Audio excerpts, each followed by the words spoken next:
Bienvenue dans Partage de coach, le podcast propulsé par Asilience Coaching. Je suis Charline et je suis ravie de vous accueillir dans cet espace unique où chaque rencontre est une source d'inspiration et de transformation. Ici, vous allez découvrir bien plus que des interviews. Des parcours marqués par la résilience, des histoires authentiques et des clés concrètes pour avancer avec plus de clarté et d'impact dans votre mission. Que vous soyez coach, accompagnant ou simplement en quête de sens, ce podcast est là pour vous aider à grandir, vous inspirer et incarner votre rôle de leader du changement. Installez-vous confortablement, ouvrez vos esprits et laissez-vous inspirer. Hello Marianne, comment ça va? Hello Charline, ça va bien et toi? Bah ouais, super, contente de t'accueillir sur Partage de coach. Merci. Alors du coup, est-ce que tu pourrais te présenter en quelques mots pour les personnes qui ne te connaissent pas encore? Alors, moi, c'est Marianne, j'ai 34 ans. Je travaille, en tant qu'auxiliaire de puériculture en crèche et cela fait depuis 14 ans maintenant et à côté, je développe une activité, professionnelle en tant que, thérapeute énergéticienne. Voilà. En gros, mon activité, en gros, on va dire, professionnelle et en lien avec mon activité aussi de thérapeute énergéticienne parce que pour moi, tout se passe dans la petite enfance. Voilà et je suis spécialisée dans les traumas liés, à l'enfance. D'accord, OK, super intéressant.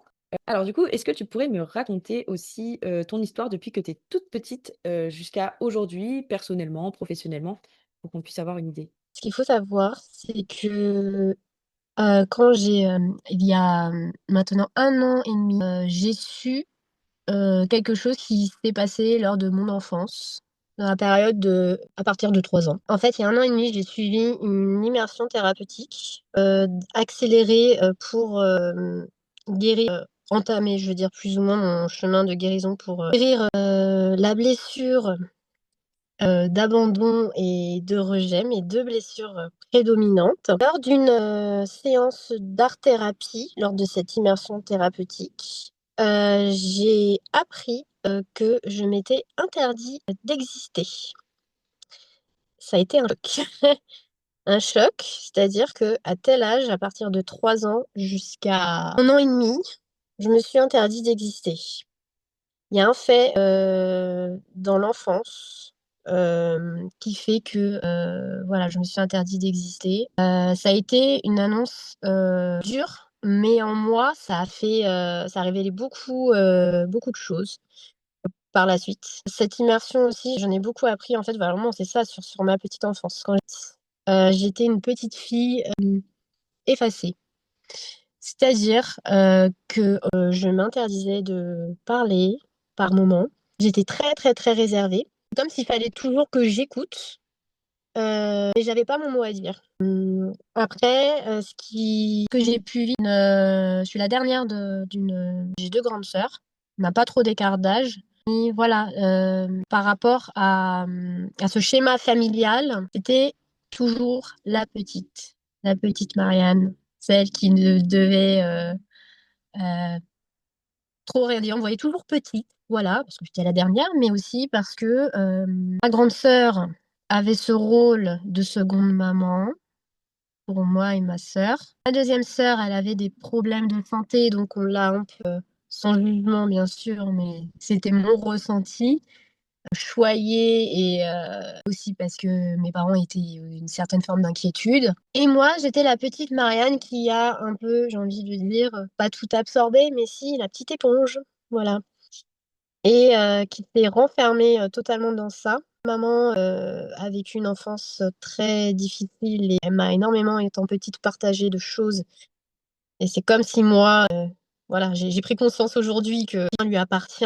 mais quand j'étais petite, j'avais tout absorbé. C'est comme si je l'avais pris pour moi. Et concernant mon père, il a bien fait comme il pouvait. Mon père, était un papa très, on va dire caché, il cachait ses émotions en lui, pas très communicant, absent. Donc j'ai mes parents que j'aime plus que tout.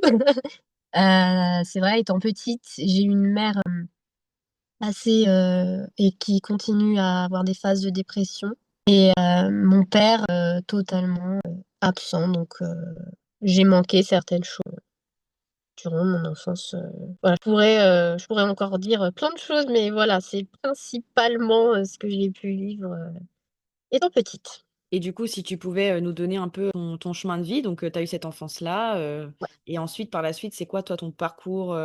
Bah, tu as fait des études, tu étais plutôt, je sais pas, comment ça. Comment ça s'est passé? Bah, oui, j'ai fait des études, hein. J'ai toujours été attirée par le monde de la petite enfance. Quand j'étais petite, de base, je voulais être sage-femme. Et quand j'ai vu les études, quand j'ai commencé à grandir, j'ai fait: «Ouh là, non!» Donc je me suis orientée, j'ai su vraiment toute petite les bébés, les enfants, ça m'a toujours attirée. C'est-à-dire que quand j'étais, en famille, j'étais toujours attirée dès qu'il y avait un bébé, c'était un truc de fou, quoi. J'étais tout le temps collée au bébé, voilà.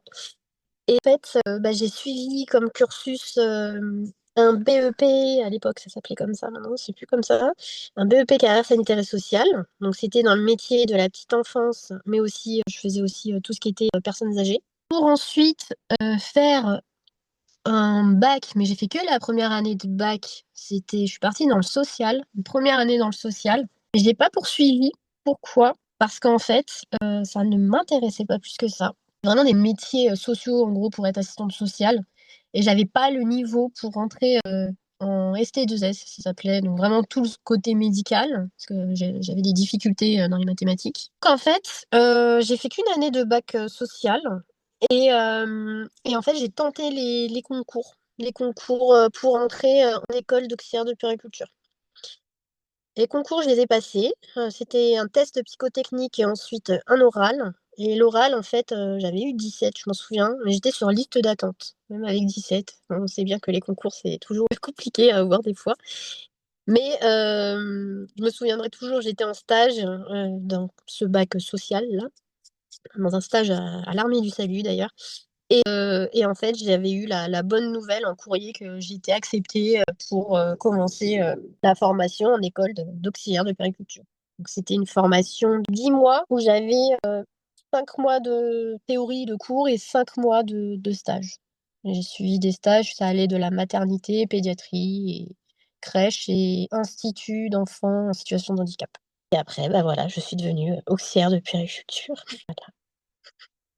Et du coup, comment tu t'es sentie, dans ce parcours-là et qu'est-ce qui t'a menée, vers, l'énergétique? Et ben, comment je me suis sentie quand tu dis, comment je me suis sentie dans ce parcours-là, dans mes années d'expérience?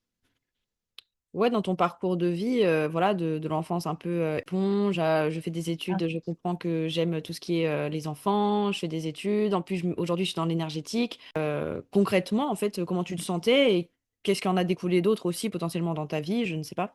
Hem, donc du coup, bon, bah, ouais, ces années-là, déjà, je puis dire, il s'est passé énormément de choses pour moi. En fait, à mes 28 ans, alors voilà, je travaillais, en crèche, et j'avais, une relation avec quelqu'un, ça faisait 7 ans que j'étais, voilà, avec cette personne. Qui s'est passé, l'endroit où je travaillais, ça n'allait pas forcément. C'est-à-dire, c'était, pas la crèche en soi, mais, les collègues, le fonctionnement de la crèche et les responsables.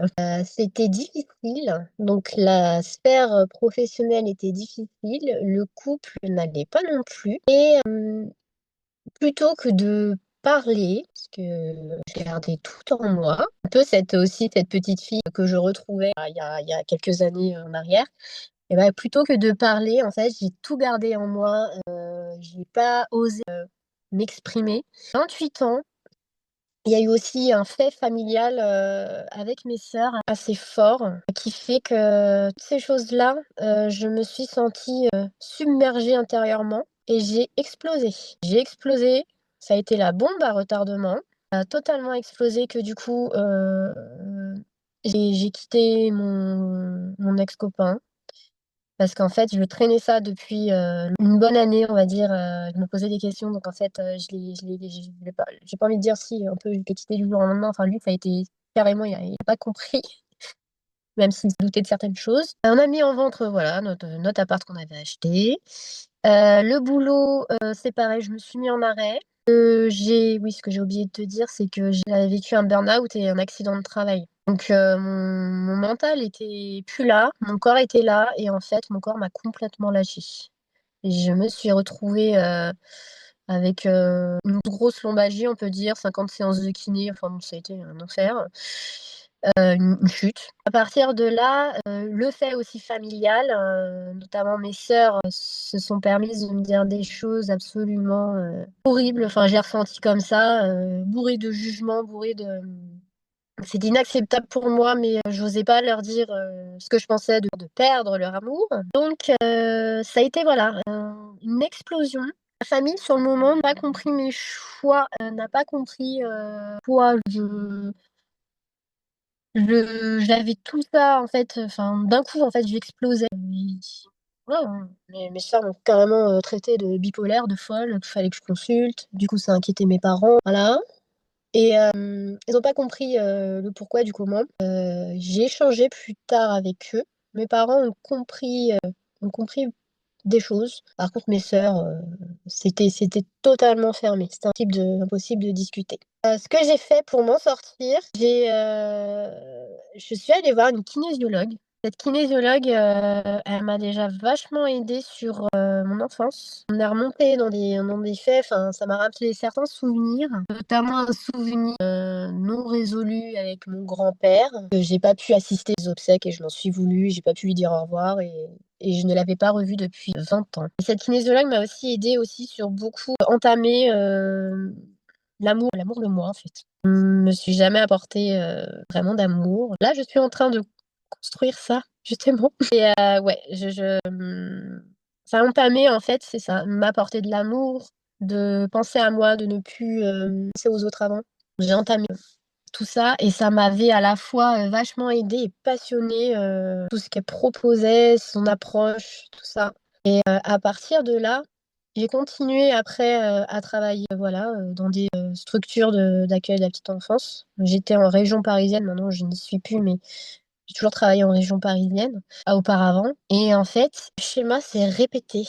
C'est-à-dire comme si, voilà, on me faisait comprendre, «Non, non, mais là, tu as pas réglé quelque chose encore». Et bah, j'ai réatterri en fait, dans une structure qui me convenait pas avec, une responsable, qui était très dure, qui a fait totalement de l'harcèlement sur moi. L'équipe qui était contre moi. Pareil, rebelote, un burn-out. Là, ça a été, bon, bah, je me mets en arrêt, je change de structure. À mes 33 ans! C'est pas si longtemps que ça.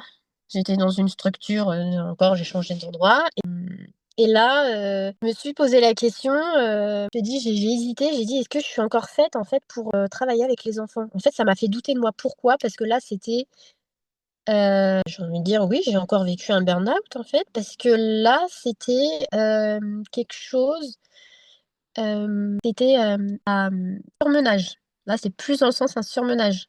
On m'a donné des fonctions qui n'étaient pas miennes parce qu'il y avait un manque de personnel. Pas d'éducatrice de jeunes enfants, donc Marianne fait ce rôle, tu as tant d'années d'expérience. Problème de personnel, on se retrouvait, bah, forcément, des fois que 2 avec, 20 enfants. Plus de ça, je devais gérer tout la paperasse et les familles. En fait, j'ai re-explosé, enfin, je rentrais chez moi, j'avais l'impression que j'étais un robot, hein, totalement. Ma relation de couple qui n'allait pas, non plus. Un appartement que j'avais acheté seule, mais qui ne me plaisait pas, finalement et toujours ce souci familial, là je vais parler, c'était, vraiment avec mes sœurs. Là, je commençais à oser parler.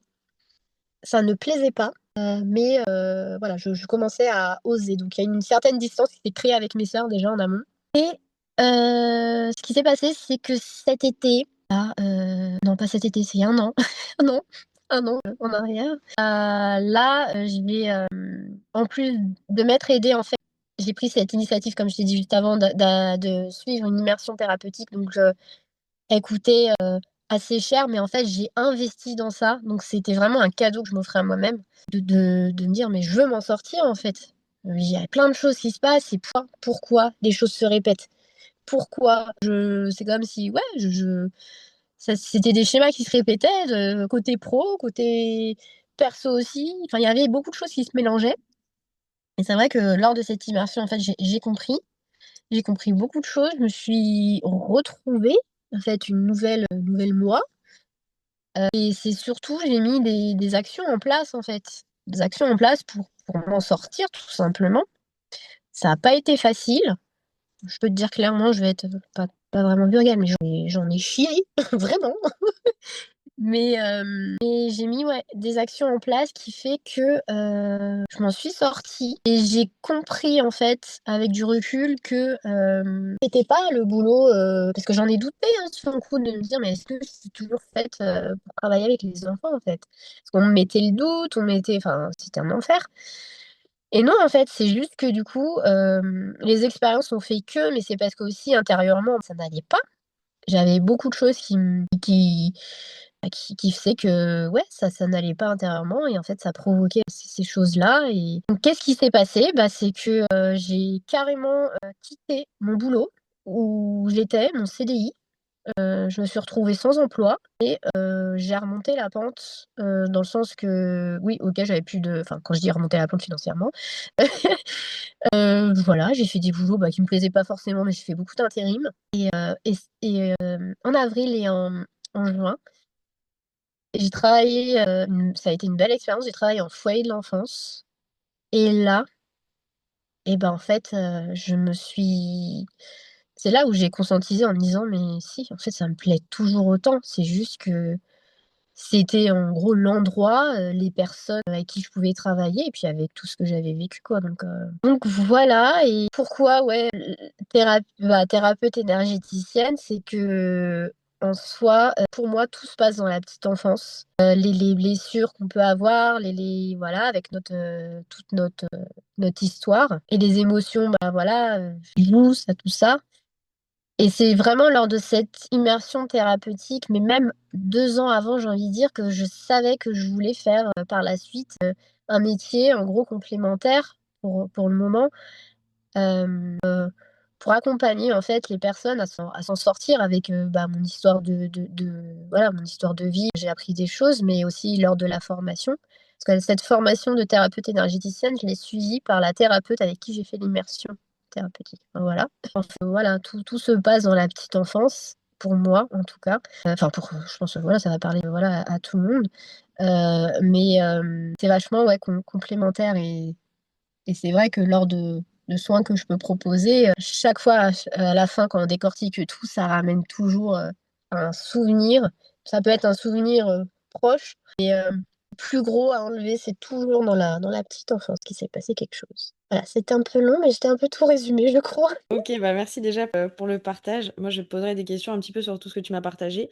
Ouais, Tu nous as dit justement par rapport au fait que tu étais plutôt une petite fille effacée, un ouais. peu, réservée et qui absorbait tout, comme une éponge Mmh. et qu'est-ce que tu aurais aimé à ce moment-là, en tout cas de la part de tes parents ou d'adultes? Je pose cette question pour, s'il y a des personnes qui ont des enfants ou qui vont avoir des enfants et qui aimeraient s'y prendre d'une manière à éviter ce genre de situation où ton enfant se sent effacé, réservé et tout plein, de trucs absorbés.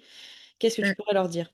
Ce que je pourrais dire déjà, c'est, j'ai pas envie de dire préserver, alors à la fois enfin, je parle de ma mère en tout cas. Comment, elle a été avec moi, pourquoi j'ai été un peu une éponge, tout ça, c'est parce que ma mère a énormément partagé avec moi, son avec mes sœurs aussi, mais moi je l'ai vraiment, absorbé, hein, c'est des choses qui m'appartiennent aujourd'hui pas. Son enfance difficile. Après, pourquoi aussi ça a été assez fort? C'est parce que, mon enfance difficile, ma mère a été une petite fille, maltraitée, voilà, si je puis dire, violentée, tapée, par mes grands-parents et en fait, ce qui s'est passé, il y a eu un fait avec mes sœurs, c'est que quand on partait, en vacances chez nos grands-parents, mes grands-parents ont reproduit, cette violence sur, nous. Voilà. Ma grande sœur a osé en parler et c'est là où du coup, on a coupé les ponts avec mes parents ont souhaité couper les ponts avec, mes grands-parents pendant une vingtaine d'années donc je les ai jamais revus en gros, enfin à part, leur décès, enfin surtout ma mamie. Mon papy, j'ai pas voulu y aller. En fait, bah, voilà, il y a eu ces choses-là, mais en fait ma mère a énormément partagé à moi, choses. Alors après peut-être que j'ai aussi ressenti beaucoup de choses aussi parce que ma mère a toujours été cette maman, d'une énorme tristesse en elle, et pour, j'ai envie de dire s'évader l'esprit, bah, elle est rentrée dans une sorte de maniaco-dépressive, à faire du ménage non-stop. En fait, ça a été, j'ai peu partagé, enfin, je vais pas dire peu partagé de moments, quand j'étais avec ma mère jeune, mais en fait, ma mère préférait des fois faire du ménage plutôt que d'aller faire une sortie avec nous. Donc j'ai fait plus de sorties avec mon père quand il pouvait, quand il était présent, quand il était là. Mais sinon, on a vraiment, j'ai pas envie de dire, livré à moi-même, mais c'est ce que j'ai pu ressentir étant petite par moments, par beaucoup de moments. Il y a des mercredis, je me souviens, mes sœurs étaient au collège et moi j'étais encore en primaire, bah, j'étais toute seule chez moi parce que mes parents travaillaient et ils pouvaient pas me payer de nounou donc à mes 8 ans, j'étais chez moi, toute seule. Bon, il y avait la voisine au cas où, mais voilà. Donc en fait, le conseil que je peux donner, après ça dépend de l'histoire de vie de chacun, mais c'est vrai que ça a été beaucoup, à la fois, faut essayer de préserver, mais aussi de dire en fait quand, bah, tu vois maman là, elle est triste, mais je sais pas trop comment dire en fait, parce que j'ai vu ma mère pleurer, hein. J'ai vu ma mère pleurer beaucoup de fois. Bah, des disputes avec mon père, ils essayaient de cacher toutes ces disputes, mais en haut de ma chambre, hein, je les entendais s'engueuler. Et un enfant ça ressent tout. Quand il y a des non-dits, un enfant ça ressent toujours tout. Même quand je prends un exemple, quand une maman elle est enceinte et elle ne l'a pas encore dit à son enfant, l'enfant il ressent et des fois l'enfant ressent même avant que quand sa maman va être juste enceinte. Un truc de fou. L'enfant ressent tout. Donc vraiment, ouais, c'est ça, c'est ce conseil, c'est de bah, pas de non-dit, en fait, c'est ça.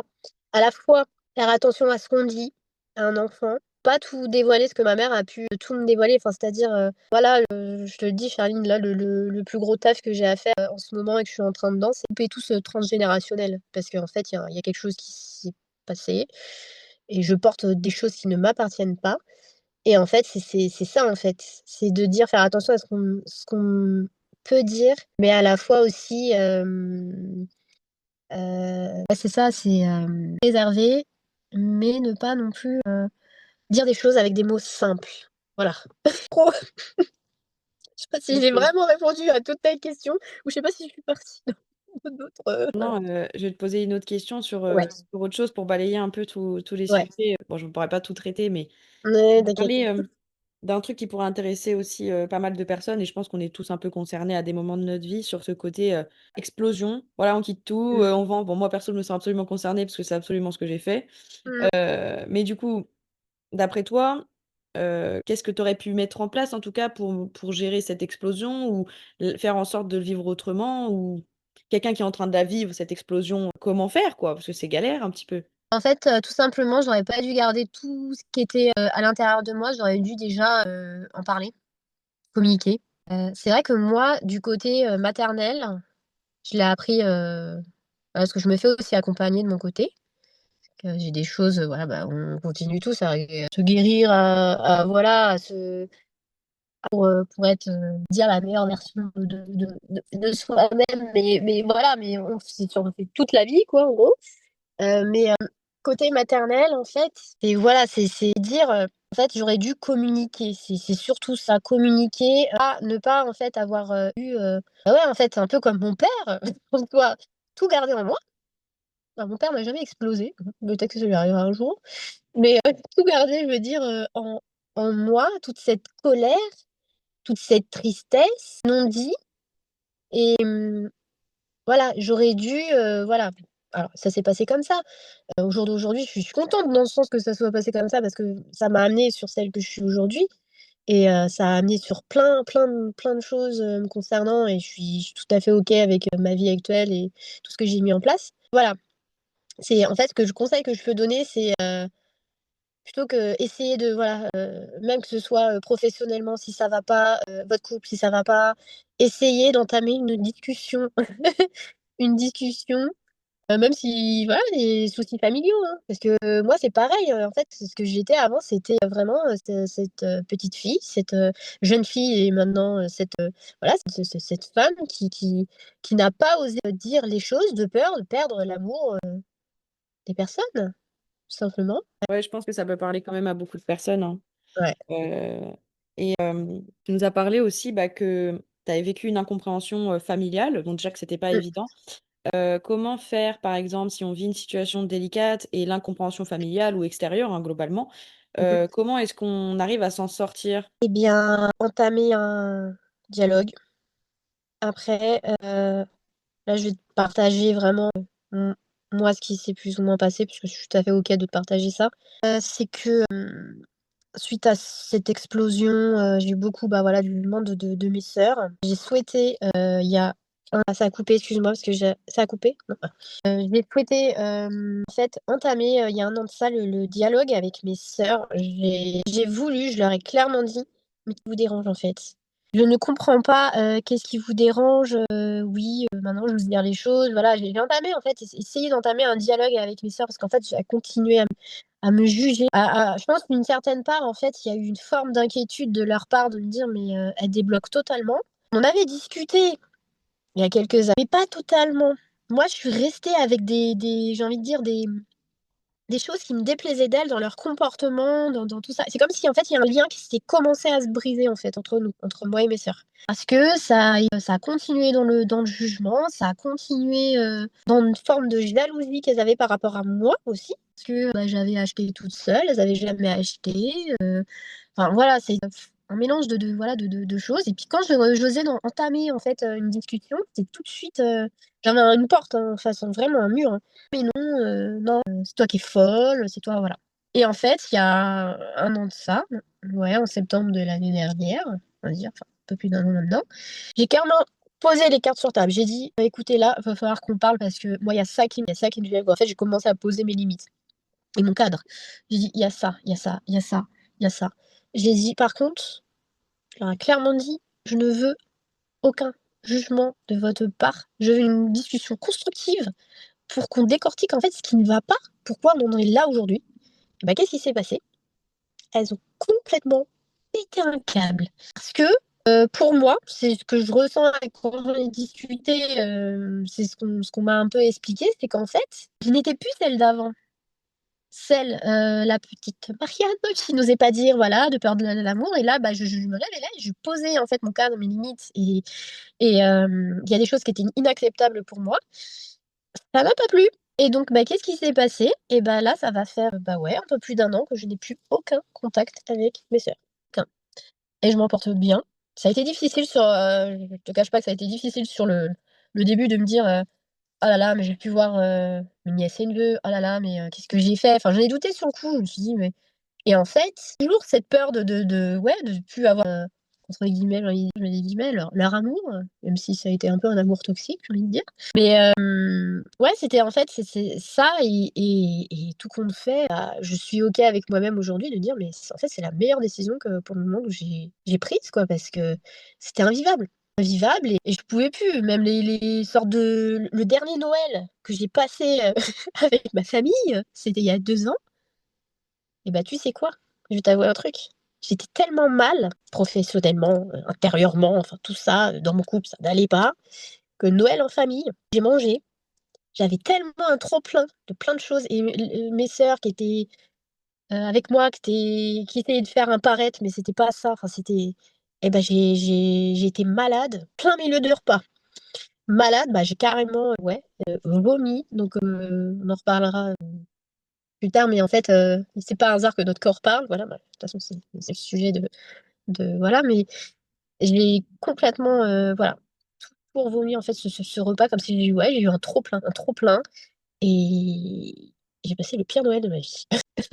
Au jour d'aujourd'hui, voilà, j'ai complètement compris que, OK et je suis OK avec ça. C'est plus, j'ai envie de dire, les parents qui se disent, ça leur fait un peu de peine de se dire: «Mais, oh là» enfin moi ma mère elle m'a clairement dit, hein: «Tu devrais recontacter tes sœurs et tout». Je dis: «Bah non, non en fait. Pourquoi les recontacter? Non. Moi je m'en porte très bien, et puis si elles ont envie de me recontacter, elles ont qu'à le faire. C'est pas à moi en fait. Par contre si elles me recontactent, oui, je laisserai une porte ouverte». J'ai reçu, de mes sœurs, bon ma deuxième sœur non, mais j'ai reçu un énorme message de ma sœur quand j'ai osé dire les choses. On m'a carrément dit: «Marianne, je coupe, indéfinitivement, tout contact avec toi». Je dis: «Bah, très bien, j'en espérais autant». Voilà. OK, donc là, pour l'instant, on va dire que tu es dans une étape, on va dire, de travail dessus, un petit peu, familiale, qui est toujours un petit peu présente. On va dire que les choses, elles vont se décanter, peut-être, par la suite, par rapport à tout ça. peut-être, enfin, je viens de dire peut-être avec mes sœurs. D'une certaine part, c'est pas, je suis pas dans l'espoir par rapport à mes sœurs, mais je dis, ça, c'est vrai que ça serait, voilà, moi, je leur ai écrit carrément une lettre à mes sœurs quand je lui ai dit, avant de leur dire, mais en fait, qu'est-ce qui se passe? Parce que déjà en amont, je leur avais écrit une lettre, parce que des fois, la parole, ça peut être. Alors, des fois, la parole, enfin, en tout cas par rapport à mes sœurs, ça a été, les paroles, en fait, elles ont toujours pris le dessus sur moi. À chaque fois, elles arrivaient à me manipuler. Et une certaine part, en fait, me manipule en disant: «Mais non», enfin, c'était, voilà, quelque chose de très, ouais, très pas du tout, voilà, pas du tout bien. Et donc en fait, je leur avais écrit une lettre, c'est pareil, hein, j'ai écrit une lettre à mes sœurs, j'ai écrit une lettre à ma mère, parce que moi, tout j'arrive à faire beaucoup passer de choses à travers une lettre. Et ma kinésiologue m'avait dit, «Des fois, Marianne, écrire une lettre, tu sais, tu déposes tout sur papier. Tu souhaites pas donner aux personnes, et bah, tu la brûles déjà dans un premier temps. Et là, tu vas te libérer déjà. Si tu souhaites dire donner à la personne, que c'est tout à fait OK pour toi, tu le fais». Et j'ai écrit une lettre à mes sœurs, elles l'ont super mal pris, hein. J'ai écrit une lettre à ma mère. Ma mère, quand je lui ai dit, ma mère a fait totalement, aucun signe de vie. Et quand je l'ai eu au téléphone, je lui en ai fait part, on s'était rappelé et je lui ai dit: «Tu as vu ma lettre?» Elle m'a dit: «Oui». Écoute, j'aimerais revenir sur le sujet, qu'est-ce que tu en as pensé? Est-ce que tu veux échanger avec moi sur ça?» Totalement dans le elle m'a dit, «Eh bah, non, on va pas reparler de ça, voilà, c'est du passé», voilà. C'était, totalement, fermé, quoi. Donc j'ai dit: «Ouais, mais moi, j'ai besoin d'en parler». Et elle a commencé à s'énerver, donc j'ai coupé court à la discussion. Je dis: «OK, mais tu souhaites pas qu'on en parle, ou peut-être que tu as besoin de temps aussi». Et j'ai pas parlé pendant plusieurs mois à ma mère. Et ce qui est chouette aujourd'hui, que le lien, on va dire, est en train de se recréer différemment. La petite anecdote, je n'ai pas revu ma mère depuis 2 ans et mon père depuis 3 ans. Voilà. Et physiquement en tout cas. J'ai au téléphone, mais voilà, le lien est en train de se recréer en fait avec mes parents différemment. Parce qu'ils ont pris conscience de mon évolution. Et aussi, enfin surtout mon père, ma mère aussi, mais c'est différent, mais voilà, ils c'est comme si eux, ils se disent: «Beh, ça y est en fait», enfin mon père il m'a sorti carrément, «Purée Marianne, je suis choquée, tu as 34 ans quoi». «Bah oui, j'ai 34 ans papa cette année». Ouais, mais il me dit: «Pour moi tu resteras toujours, bah, ma dernière de mes filles, ma petite, voilà». Je dis: «Bah ouais, mais ouais, j'ai grandi». Donc voilà, c'est comme si en fait, en soi, depuis une trentaine d'années, c'est comme si je te dis, je me suis interdit d'exister, j'étais restée intérieurement, en fait, toujours cette petite fille, en fait. Et ça a bien changé depuis. L'être, c'est un bon moyen. Ouais. Merci déjà pour d'avoir partagé tout ça. Bon, déjà, je trouve ça courageux aussi bah, de poser ses limites, de réussir à poser un cadre et de passer d'une posture à une autre. Mais on sait de toute façon que on est tout le temps en perpétuelle évolution. Donc là, du coup, tu es dans cette phase-là. Je trouve que c'est top d'être dans cette démarche-là. Et puis aussi, on sent qu'il y a quand même beaucoup de choses activées et que ça mériterait de faire bouger quelques petits trucs. Donc, je trouve ça super intéressant de mon côté. Parce que moi aussi, j'ai déjà passé un peu par des phases comme ça. Et puis surtout, de se sentir incompris de sa famille et de tout ce côté un peu je porte tout toute seule, je me sens Ouais. incomprise et cetera, tous ces trucs-là. Maintenant après, je suis persuadée qu'il y a une autre manière d'avancer et de le vivre mieux et puis il y a plein d'étapes à passer, je vais pas te Mmh mh. squeezer le truc parce que j'ai l'impression que j'ai avancé un peu sur ce côté-là, il y a tout le temps d'autres challenges après, donc il y a celui-là, puis après ça sera pro et puis après ça sera Oui. couple et puis voilà, ça c'est une boucle un peu, mais c'est super intéressant, on a tous un peu d'expérience à apporter sur plein de trucs et enfin moi en tout cas ce qui m'a aidée, c'est vraiment de sortir de ce truc de bon, bah, je reste victime quelque part de ce lien familial, je reste, dans ma posture et je peux rien y faire et je reste victime là-dedans. Le tout, c'est de prendre conscience comme tu le fais, c'est-à-dire de mettre en place des démarches. Alors certes, au début, ça marche pas trop, tu vois? Comme tu as pu tester avec ta mère, avec tes sœurs, tu testes, tu testes, tu testes, puis après tu changes ta manière de fonctionner et d'être quelque part en profondeur et tes Mmh. actions, du coup, changent naturellement et c'est ça qui est impressionnant et ça peut prendre beaucoup de temps aussi. Donc Mmh. chacun, son rythme. En tout cas, trop intéressant et je voulais juste, poser une question. Ouais. Justement, quand tu as compris, que tu voulais t'en sortir, que tu voyais que les choses se répétaient et cetera, tu as parlé d'actions que tu as mis en place. Quelles sont les actions concrètes que tu as pu mettre en place qui pourraient peut-être, aider quelqu'un? Et bah, les actions que j'ai mis en place, c'est la respiration. Déjà un premier j'ai découvert lors de mon immersion thérapeutique ce que c'était le breathwork. C'est le travail vraiment de la respiration accélérée. Mon thérapeute, parce qu'en fait c'était un frère et une sœur, enfin c'était, ils sont toujours, hein, frères et sœurs, me proposaient diverses pratiques que j'ai découvert lors de cette immersion thérapeutique. Et moi, ce qui m'a aidé à m'en sortir, c'est le breathwork. C'est une pareil d'accélération de respiration. Mais lui, ce qu'il propose aussi, c'est que une respiration accélérée, donc inspiration, expiration, mais de façon accélérée, et des phases d'apnée. Voilà. C'est-à-dire pour intégrer, et en fait, c'est une libération émotionnelle.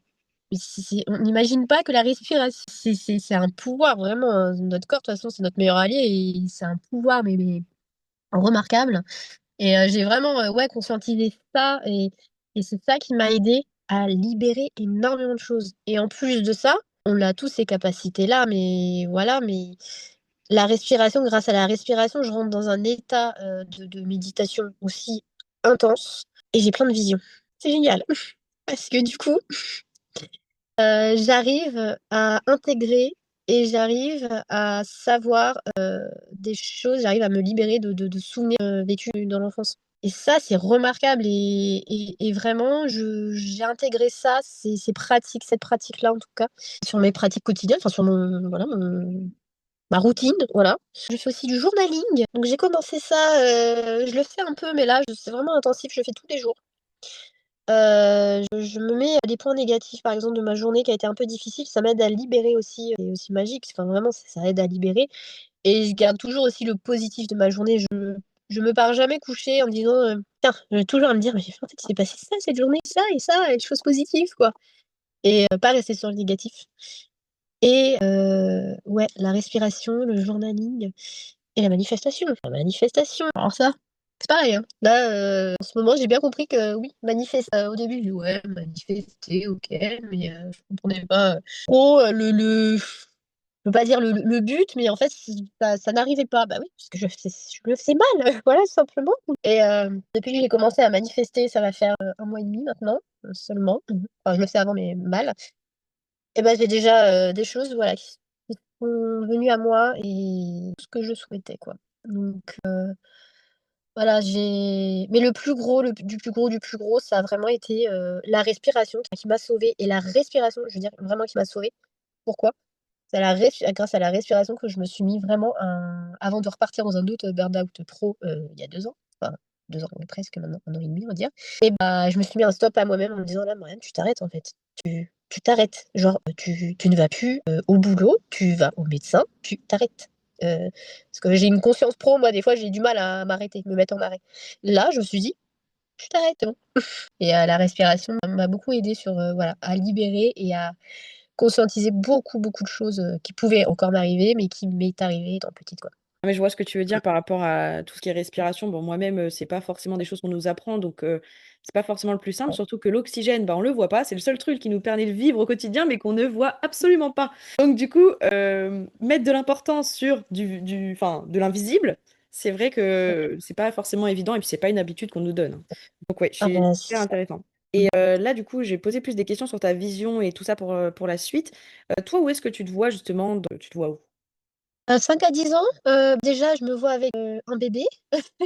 Parce que enfin un bébé, un enfant, parce que j'ai ce projet bébé, pour le moment qui n'arrive pas encore, parce que j'ai des choses à me régler intérieurement, encore en moi. Donc je me fais accompagner sur ça, sur la préconception et pour libérer parce qu'une fois que bébé arrivera, je ne pourrai plus, me focaliser sur ma libération étant petite. Voilà, ça c'est important à dire. C'est qu'en gros après on se consacre qu'à bébé Carolo. Donc voilà, je me vois, bah, déjà, bah, avec mon mari, mon bébé, enfin notre bébé, sur les routes, hein, à vivre de nos activités, professionnelles. Parce que voilà, je souhaite, faire de périculture, c'est vraiment un métier qui de base, qui oui, d'une certaine part qui me passionne, mais je souhaite arrêter aussi parce que là, voilà, je souhaite que mon activité pro, en tant que thérapeute énergéticienne s'élargisse et d'autres compétences aussi que je fais à côté. Mais là, je travaille dans une structure qui est absolument géniale, 1re structure privée d'ailleurs, j'avais peur d'aller dans le privé, franchement, je suis très contente d'être dans le privé, parce que je peux faire mon activité, pro à côté. Et aussi, j'ai pas envie de dire j'ai fait le tour de ce métier, non, parce que j'en apprends encore tous les jours et là, ce qui est génial, c'est que je peux vraiment apporter, cette complémentarité de travailler sur les émotions avec les enfants et c'est ça qui est génial. C'est qu'en fait, sur l'enfant intérieur, enfin, il y a des similitudes, voilà, avec la thérapeute, énergéticienne, mais on a tous en soi son enfant intérieur et quand je me vois faire des activités avec les enfants, mais voilà, hein, on a tous, je retourne en enfance, hein et voilà, je travaille beaucoup là, dans cette structure sur les émotions, sur les choses que je peux apporter parce qu'ils savent que je fais ça à côté aussi et c'est un plus. Et le soutien à la parentalité aussi. Et là, j'ai envie de dire, voilà, j'ai pas fait le tour de ce métier-là, mais j'ai besoin de passer à autre chose, en fait. Je sais que ce métier, j'aimerais bien d'ici, ouais, d'ici peut-être, là, tu m'as dit dans 3 5 ans, je me vois où, mais j'aimerais bien, ouais, d'ici, bah, comme on a échangé avant, de 2-3 ans, de faire, voilà, mon activité principale, en tant que thérapeute, énergéticienne et chose que je propose aussi à côté. Mais ouais, dans 3 5 ans, je me vois, sur les routes à vivre, thérapeute énergéticienne parce qu'on peut faire ça aussi à distance, c'est tout à fait possible. Ça a les mêmes bénéfices et accompagner en fait, accompagner les personnes qui en ressentent besoin, qui sur leur chemin de vie et aider et enlever ce qu'il y a à enlever de leur corps, quoi. Donc voilà et à voyager bien sûr. On a la fibre du voyage, nous. Ouais, c'est sûr, ça fait du bien le voyage et Oh oui. est-ce que tu aurais peut-être, des ressources comme des livres ou des méthodes qui ont eu un impact sur toi et que tu aimerais Tous les livres de Lise Bourbeau. J'ai eu, déjà les 5 blessures de l'âme, ça m'a complètement parlé. Je l'ai lu 3 fois et je crois que je vais le relire parce que franchement, il y a toujours des petits détails à décortiquer. Après, La guérison des blessures de l'âme aussi très intéressant et l'acceptation de soi. Les 3 livres vraiment qui m'ont beaucoup aidée. Je les ai lus, enfin les 5 blessures, je les ai lus avant de faire mon immersion thérapeutique. Donc déjà, j'ai appris, mes blessures, en gros. Les plus prédominantes, donc l'abandon et le rejet et et quel autre, livre? Bah, en fait, non, là, pour le moment, j'ai que ces livres-là qui me viennent, mais qui sont tellement parlants, ouais, pour comprendre, en fait, certaines choses, en fait. C'est vraiment des livres pour moi déclencheurs de compréhension, de me dire: «Là, il y a quelque chose à décortiquer, quoi». mmh. Ouais, c'est ces Si livres-là, ouais. si tu pouvais, revenir en arrière, est-ce qu'il y a quelque chose que tu ferais différemment? Oh oui, bah, parler, en fait, c'est vraiment ça revient sur la communication, hein. Oser, en fait. Oups. Oser, ouais, oser, pas garder tout en moi, en fait. C'est ça et parce qu'en fait, c'est ça aussi que j'ai pu ressentir étant petite. J'avais peur de perdre l'amour de mes parents et de mes sœurs, en fait. Il y a eu ce truc-là, cet élément déclencheur et en fait, bah, vu que j'avais peur de ça et bah, je parlais pas. J'existais pas par moments, voilà, enfin, je me suis interdit carrément d'exister, oui. Donc en fait, je me suis renfermée dans quelque chose. Mais il y a eu un fait, un souvenir qui a provoqué ça et je ne sais pas encore, ce souvenir-là, mais j'y approche. L'élément déclencheur. Et c'est marrant quand je pose cette question parce qu'aussi, on sait que si on revient en arrière quelque part et qu'on retire ça de ta vie, du coup, tu es plus celle que tu es aujourd'hui. Donc en même temps, bon, Ouais, c'est ça. tu aimes quand même celle que tu es aujourd'hui, Ah donc bah oui. mais c'est vrai qu'on veut toujours, un petit peu les trucs qui nous ont Ah pas bah, plu, bien mais sûr. en même temps, c'est Mais ta en même plus temps, belle puissance aussi. exactement, c'est ça. C'est Et les expériences, comme tu dis, c'est les expériences de vie et tout ce qu'on a vécu qui fait qu'on est, celle qu'on est aujourd'hui et ça a été peut-être dur, mais ça nous a fait une grande force en nous, mmh en soi, une grande force. et Mmh. d'ailleurs, quelle est ta plus grande fierté aujourd'hui? Mmh. Qu'est-ce qui te rend la plus Et fière? bah, d'avoir osé maintenant, qui me rend fière. Il y a plusieurs choses, mais je vais faire une chose principale. Bah, franchement, ouais, non, c'est ça, ce qui me rend fière, c'est d'avoir osé dire les choses et oser m'affirmer. M'affirmer aussi, l'affirmation de soi. C'est celle que je suis devenue aujourd'hui, je suis très fière de moi. Bravo! Merci. Alors avant qu'on clôture justement, ça serait quoi un message ou une réflexion que tu souhaiterais laisser aux personnes qui t'ont écouté? Ne gardez pas tout en vous. Je sais que des fois c'est très difficile ça peut être difficile en fait de se dire, «J'ai pas envie de communiquer, j'ai pas envie de garder, en moi, certaines choses». Parce que des fois aussi ce qui peut être compliqué c'est que l'autre est en fait on se dit ça: «Est-ce que l'autre est prêt à entendre ce que je peux dire?» Enfin moi aussi je me disais ça en fait, aussi quand j'étais petite, enfin même pas étant petite. Je me mettais toujours à la place de la personne mais en fait, j'ai vraiment pris conscience, ça m'appartient pas ce qui peut enfin je travaille sur ça aussi. De me dire, «Ce qui vit, les choses qu'il vit, ça ne m'appartient pas, ne le prends pas pour toi Marianne». Voilà. Mais vraiment, ouais, d'oser en fait, d'oser, dire les choses, ne pas garder tout en soi parce que c'est difficile, hein, mais vous pouvez y arriver et essayer, de ouais, de d'être dans la communication. Bon, si vous avez un mur en face de vous, bien sûr, imposez votre cadre et vos limites et puis si vous avez un mur en face de vous, bah, la construction, l'échange ne peut pas être constructif. Peut-être attendre, voilà, c'est pas le bon moment, attendre que l'autre personne, voilà, réfléchisse aussi, mais vraiment, ne gardez pas tout en vous, en fait, enfin, parce que ça j'ai, voilà, ces conseils que je pourrais, apporter aux personnes et aussi, lâcher, une certaine forme, on essayer de lâcher prise sur certaines situations, mais c'est compliqué à dire ça aussi, dans le Ouais, sens, après, peut-être se faire accompagner aussi, enfin peut-être, ouais, c'est c'est sûr ça, qu'il faut parce se que faire accompagner, ouais, c'est la base, des bases. voilà, c'est ce que j'allais dire. Voilà, si les personnes peuvent ressentir tout ça, je les encourage à se faire accompagner. Ouais, bah, c'est ça, faut pas rester seul. Non, c'est ça, exactement, parce que plus on reste seul, plus on si on ne se fait pas accompagner, plus on reste dans j'ai envie de dire un peu comme ma mère, malheureusement. Vu que j'ai partagé un peu de ma mère, bah, en fait, ma mère vit avec ses blessures, ses choses et en fait, si elle n'accepte pas de se faire, aider, elle-même, enfin, je peux rien pour elle, enfin, Non, mais on je peut pas ça lui sauver les appartient. gens. Voilà, c'est Bah, ça. oui. Quand je dis non, mais bien sûr, mais quand je dis: «Je peux rien pour elle», enfin, c'est pas ça, c'est que justement, j'ai mis cette distance avec ma mère parce que ça m'impactait trop sur plein de choses et voilà, c'est pas du tout sauver les gens ou Ah non, mais j'avais quoi. bien compris, Mais ouais, ce que tu disais. ouais, mais c'est vraiment, ouais, parce qu'après, bah, on reste avec nos blessures, nos traumatismes, voilà. On reste avec nos traumatismes et voilà. C'est dommage, mais il y a des personnes malheureusement, bah, elles restent dans ça toute leur vie, hein. Mais bon, Mmh. c'est leur choix. Du coup, pour les personnes qui t'ont écouté, si on veut te retrouver, suivre tes actualités, tu es plutôt, où? Bah, moi, je suis plutôt sur Instagram. Alors, j'ai Facebook, mais j'y suis de moins en moins, mais plus sur Instagram, ouais. Bah, parfait. De toute façon, je mettrai, tous les liens de Instagram, Facebook au cas où si jamais, les personnes veulent nous rejoindre. En tout cas, je te remercie beaucoup, bah, pour, tous ces partages. Je suis sûre que ça vous pourra faire écho à plein de personnes et puis, qu'on se dit à bientôt. Ouais, un grand merci à toi, Charline. Merci beaucoup. Avec plaisir. À bientôt. Merci d'avoir écouté cet épisode de Partage de coach. Si cette histoire vous a touché ou inspiré, pensez à laisser un petit mot, un like et surtout à le partager, parce qu'une histoire partagée peut transformer une trajectoire.